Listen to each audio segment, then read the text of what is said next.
નમસ્કાર મિત્રો, સ્વાગત છે તમારું અમારી ચેનલ નેવિકા સ્ટોરી પર એક નવા વિડીયોમાં। મિત્રો, ભલે ગમે તેમ થાય, પરંતુ આ વખતે રામનવમીના દિવસે તમે કોઈ પૂજા પાઠ કે ઉપવાસ ભલે ન કરી શકો, પરંતુ તમારે આ એક વસ્તુ ખાવી જ જોઈએ। માત્ર આ એક વસ્તુ ખાવાથી તમને તમારા જીવનની બધી જ સમસ્યાઓમાંથી તરત જ રાહત મળશે। તમારા ઘરમાં એટલી સુખ સમૃદ્ધિ આવશે કે તમે તેને સંભાળી શકશો નહીં, કારણ કે આ એક વસ્તુ ખાવાથી તમને ભગવાન શ્રીરામ અને માતા લક્ષ્મીજીનો વિશેષ આશીર્વાદ મળે છે। આપણા શાસ્ત્રોમાં પણ આ એક વસ્તુ વિશે જણાવવામાં આવ્યું છે, જે રામનવમીના પવિત્ર દિવસે તમારે ખાવી જ જોઈએ। જુઓ, વાત એમ છે કે અમારું કામ તો તમને સલાહ આપવાનું છે।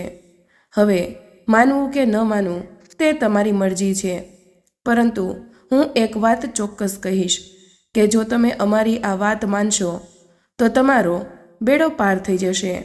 જે લોકો 6 એપ્રિલ 2025 રવિવારે રામનવમીના દિવસે માત્ર આ એક વસ્તુ ખાય છે, તેમના ઘરમાં આખું વર્ષ સુખ સમૃદ્ધિ આવે છે, કારણ કે રામનવમી 150 વર્ષ પછી આવા શુભ સંયોગોમાં આવવા જઈ રહી છે, અને સાથે જ આ રામનવમીના દિવસે ચૈત્ર નવરાત્રિનું છેલ્લું નોરતું છે।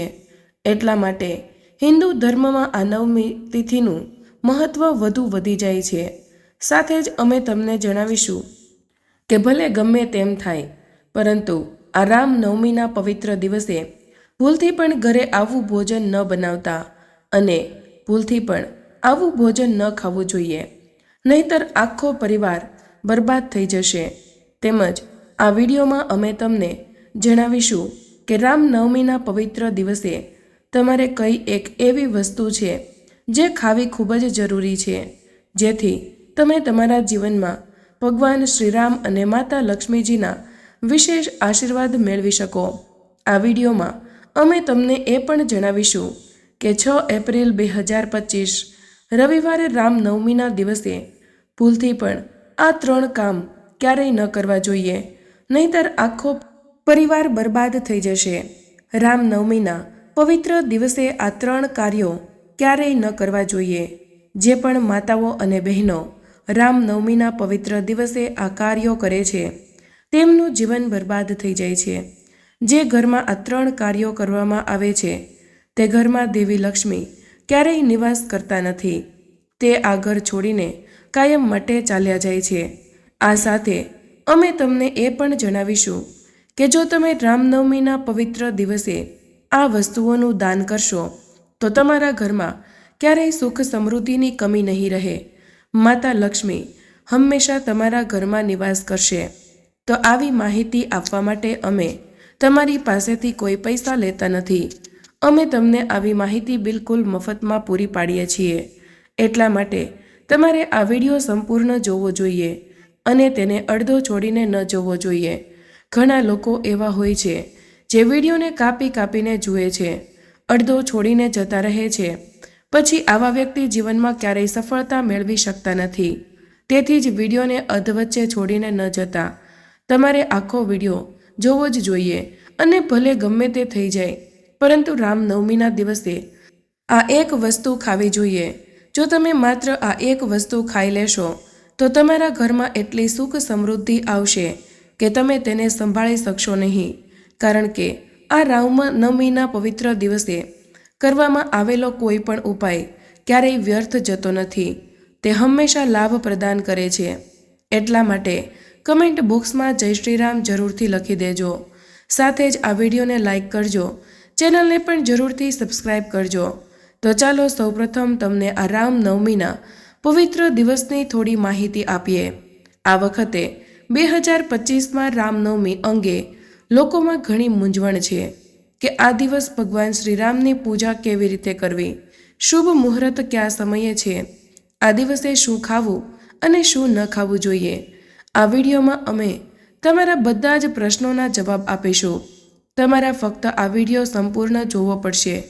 ઘણા લોકો એવું પણ પૂછી રહ્યા છે કે શું આપણે રામનવમીના દિવસે ભાત ખાઈ શકીએ કે નહીં, શું આ ઉપવાસ પહેલી વાર કરી શકાય। આ બધા જ પ્રશ્નોના જવાબ અમે આ વિડીયોમાં આપીશું। અને એ પણ જણાવીશું કે આ દિવસે તમારે કઈ વસ્તુ ચોક્કસ ખાવી જોઈએ. આ સાથે જ અમે તમને જણાવીશું કે આ રામનવમીના પવિત્ર દિવસે ગાય માતાને આ એક વસ્તુ ખવડાવશો તો ભગવાન શ્રીરામ અને દેવી લક્ષ્મીજીનો આશીર્વાદથી તમારા જીવનમાં સુખ સમૃદ્ધિના બધા જ રસ્તાઓ ખુલી જશે. તો કૃપા કરીને વિડીયો સંપૂર્ણ જુઓ. ચાલો હવે પહેલાં અમે તમને રામનવમી વિશે થોડી માહિતી આપીએ. રામનવમીનો તહેવાર ચૈત્ર મહિનાની નવરાત્રિની 9મી તિથિએ ઉજવવામાં આવે છે. આ વર્ષે 6 એપ્રિલ અને રવિવારના દિવસે રામનવમીનો તહેવાર ઉજવવામાં આવશે. ચૈત્ર મહિનાની સુદ પક્ષની 9મી તિથિના દિવસે મર્યાદા પુરુષોત્તમ ભગવાન શ્રીરામનો જન્મ થયો હતો અને ત્યારથી આ ઉત્સવને રામનવમીનો રામ જન્મોત્સવ તરીકે ઉત્સાહપૂર્વક ઉજવવામાં આવે છે. માન્યતા અનુસાર આ દિવસે ભગવાન રામની વિશેષ પૂજા કરવાથી સાધકના જીવનમાંથી તમામ દુઃખ અને પરેશાનીઓ દૂર થઈ જાય છે અને માત્ર આ એક વસ્તુ ખાવાથી જીવનમાં સુખ સમૃદ્ધિ આવે છે. હિન્દુ ધર્મમાં આ રામનવમીના તહેવારનું ખૂબ જ મહત્વ છે, કારણ કે એવું માનવામાં આવે છે કે આ દિવસે ભગવાન શ્રીરામની પૂજા કરવાથી અને સાથે જ આ એક વસ્તુ ખાવાથી ભગવાન શ્રીરામ તેમની બધી જ મનોકામનાઓ પૂર્ણ કરે છે. ચાલો પહેલાં તમને જણાવીએ કે આ રામનવમીના દિવસે ભગવાન શ્રીરામની પૂજા કેવી રીતે કરવી, શુભ મુહૂર્ત કયા સમયે છે, પછી અને તેમને વારાફરતી બધી જ માહિતી આપીશું અને એ પણ જણાવીશું કે આ રામનવમીના પવિત્ર દિવસે આપણે કઈ વસ્તુ ખાવી જોઈએ અને અમે તમને એ પણ જણાવીશું કે આ દિવસે એવી કઈ વસ્તુ છે જે ભૂલથી પણ ન ખાવી જોઈએ. જો તમે ભૂલથી પણ આ વસ્તુ ખાઈ લો છો તો તમારા ઘરમાં કંઈક દુઃખદ ઘટના બની શકે છે. તો ભૂલથી પણ આવું કામ ન કરો અને કોઈ પણ મુશ્કેલી આવે તે પહેલાં તમારે આખો વિડીયો જોવો જ જોઈએ. આ એક ખૂબ જ ખાસ અને માહિતીપ્રદ વિડીયો છે. જો હજુ સુધી તમે કમેન્ટ બોક્સમાં જય શ્રી રામ નથી લખ્યું તો જરૂરથી લખી દેજો. ચાલો હવે જાણીએ રામનવમીના દિવસે ભગવાન શ્રીરામની પૂજા કેવી રીતે કરવી. રામનવમીની સરળ પૂજા પદ્ધતિ વિશે પણ જાણીએ. પૂજા માટે તમારે રોલી, પાન, સોપારી, લવિંગ, એલચી, ખાંડની મીઠાઈ, ફળો, ફૂલો અને માળા જેવી કેટલીક સામગ્રીની જરૂર પડશે. આ સાથે જ એક તાંબાનું વાસણ લો અને તેમાં ગંગાજળ અને શુદ્ધ પાણી ભરો. ભગવાન શ્રીરામનો ફોટો અથવા તો મૂર્તિ મૂકો અને આ બધી જ સામગ્રીને એક થાળીમાં સજાવો. હવે પૂજા વિધિ શરૂ કરો. સૌપ્રથમ ગંગાજળ અથવા તો સ્વચ્છ પાણી લો અને પૂજા સ્થળ અને સામગ્રીને શુદ્ધ કરવા માટે તેને ચારેય બાજુ છાંટો. પછી ભગવાન શ્રીરામની મૂર્તિ અથવા તો ફોટાને પીળા કપડા પર મૂકો. 1 ચમચી પાણી લો અને ભગવાનને અર્પણ કરો. ત્યારબાદ જલ અંજલિ 3 વખત ચડાવો અને ઓમ માધવ નમઃ, ઓમ શિવાય નમઃ, ઓમ નારાયણાય નમઃ અને જય શ્રી રામ આ મંત્રનો જાપ કરો. આ પછી તિલક લગાવો અને કલાવા બાંધો. પૂજામાં સંકલ્પ મહત્વપૂર્ણ છે. સંકલ્પ લેતી વખતે પાણી લો અને 3 વખત જય શ્રી રામ, જય શ્રી રામ અને જય શ્રી રામ જાપ કરો. ત્યાર પછી તમારું નામ, ગોત્ર અને પૂજા સ્થળનું નામ લો. આ પછી પૂજા શરૂ કરો. જો તમે કળશ સ્થાપિત કર્યો હોય તો પહેલાં તેની પૂજા કરો. પછી ભગવાન શ્રી હરિની પૂજા કરો. કળશમાં ગંગા જળ ભરો અને તેના પર શ્રીફળ મૂકો. આ પછી ખાંડ, ફળો અને મીઠાઈઓ અર્પણ કરો અને ભગવાનને 1 ચમચી પાણી અર્પણ કરો. પછી પાન ચડાવવા માટે પાનમાં લવિંગ, એલચી અને સોપારી નાખો અને ભગવાનને અર્પણ કરો. અંતે ભગવાનને પ્રણામ કરીને પૂજાનો અંત કરો.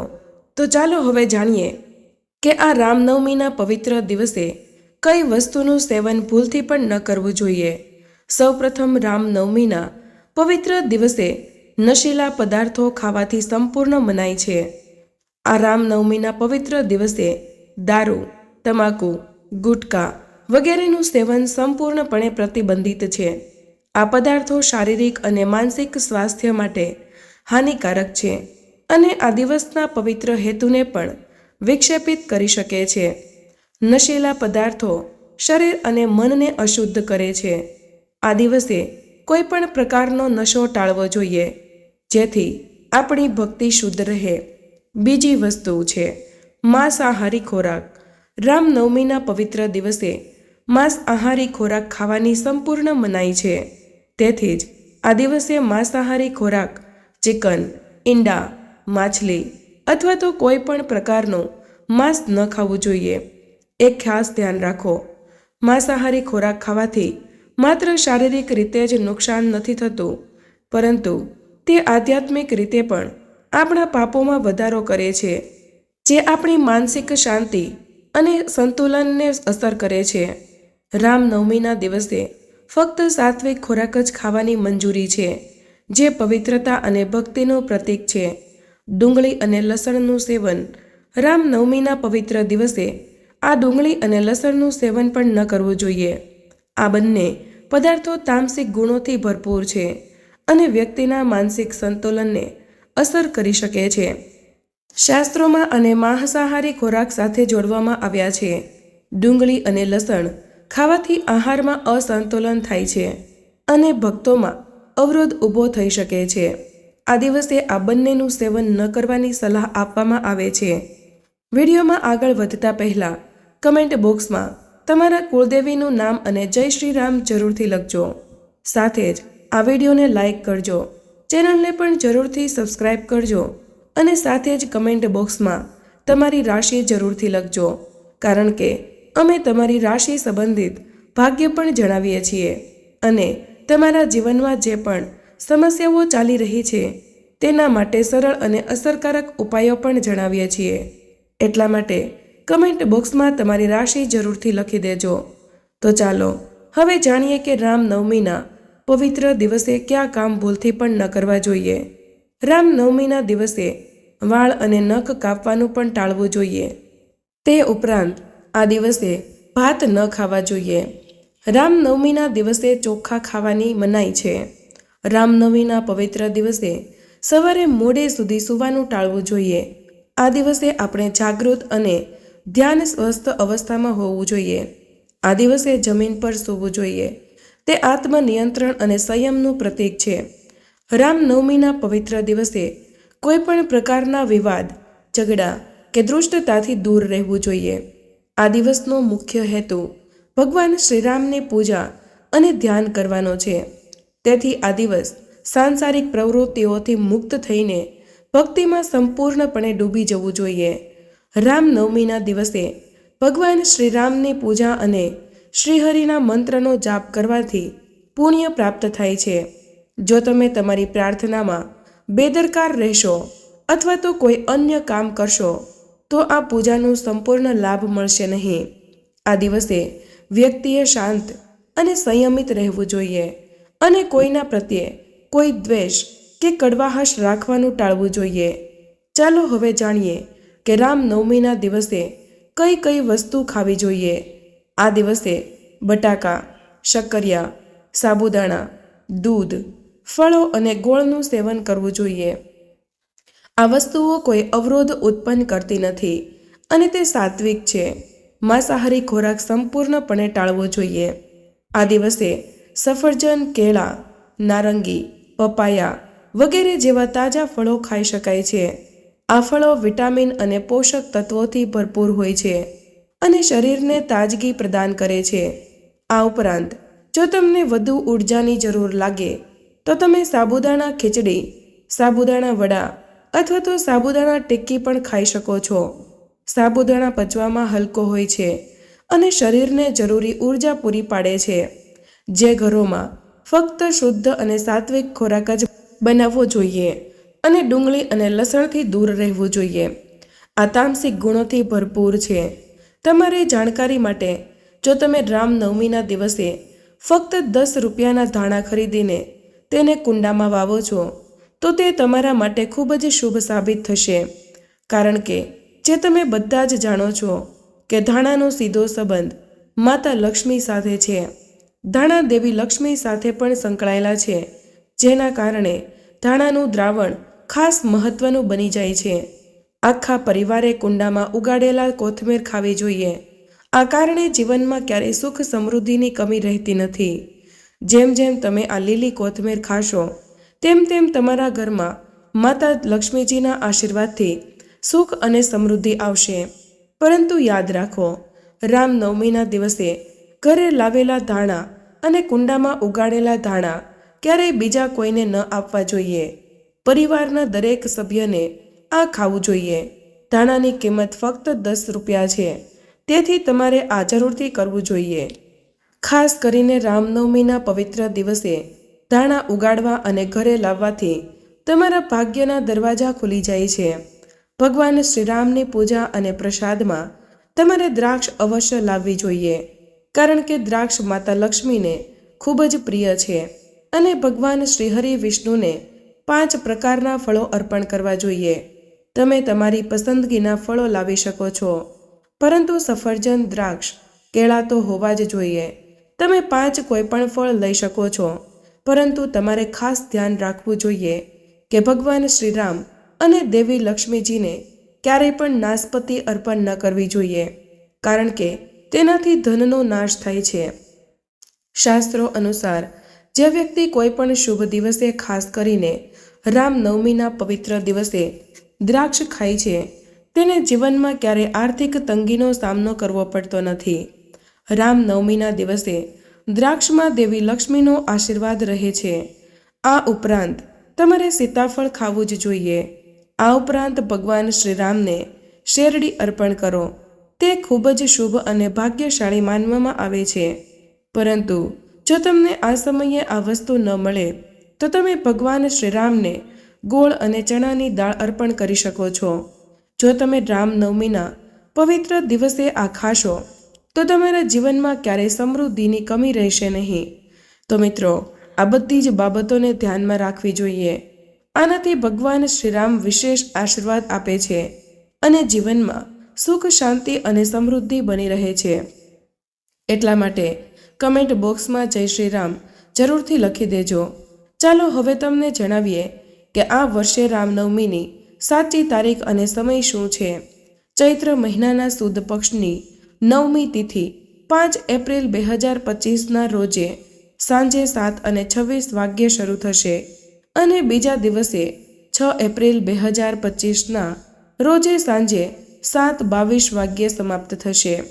રામનવમી મધ્યાહન મુહૂર્ત સવારે 11:08 છે અને બપોરે 1:39 વાગ્યા સુધી ચાલુ રહેશે. ભક્તોને રામજીની પૂજા કરવા માટે 2.5 કલાકનો સમય મળશે. રામલલાનો જન્મ બપોરે 12 વાગ્યે થયો હતો, તેથી જ બપોરે 12:34 વાગ્યાનો સમય પૂજા અને અભિષેક માટે સૌથી શુભ સમય છે. રામનવમી પર જો સાચા દિલથી, ભક્તિ અને શ્રદ્ધા સાથે કેટલીક વિશેષ ઉપાયો કરવામાં આવે તો તે ચોક્કસ શુભ પરિણામ આપે છે. તો આવો જાણીએ એવા કેટલાક ઉપાયો. રામનવમીની સાંજે એક લાલ કપડું લો અને તે લાલ કપડામાં 11 ગોમતી ચક્ર, 11 કોડીઓ, 11 લવિંગ અને 11 પતાશા બાંધી દેવા અને દેવી લક્ષ્મી અને ભગવાન રામને અર્પણ કરો. એક વાસણમાં પાણી લો અને રામ રક્ષા મંત્રનો 108 વાર જાપ કરો.